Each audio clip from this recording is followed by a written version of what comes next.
Alden Richards kasama si Kathryn sa Isla Amara. Kasama rin ang Fokerson family. Nakabakasyon nga ang halos lahat ng mga artista ngayon dahil na rin sa Holy Week. Time to rest and repent, sabi nga ni Alden Richards. Nitong mga nakaraang buwan ay naging busy nga si Alden sa mga endorsements niya at sa mga pagbabalik alindog ng binata.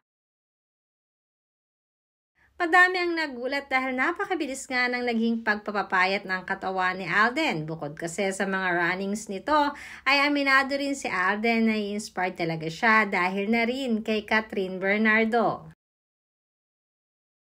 Hindi naman lingid sa kalaman ng lahat kung gaano ka-gym buff ngayon si Kathryn.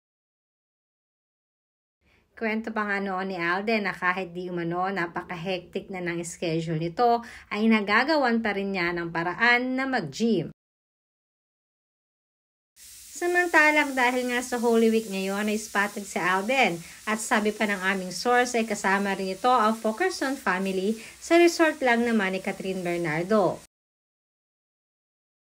Nasa Amara Resort nga si Alden upang mag-adwine at magbakasyon kasama na rin ang pamilya ni Kathryn. At ayon nga sa aming source ay sa ito sa matagal na rin palang plano noon pa man ni Kathryn at Alden para nga ngayong Holy Week. Akala nga nila ay hindi na matutuloy dahil sa sobrang hectic ng schedule nilang dalawa, lalong-lalo na si Kathryn dahil na rin sa kanyang TV show na Pilipinas Got Talent. Pero syempre sabi nga ng mga nakakarami, kung may gusto ay may paraan.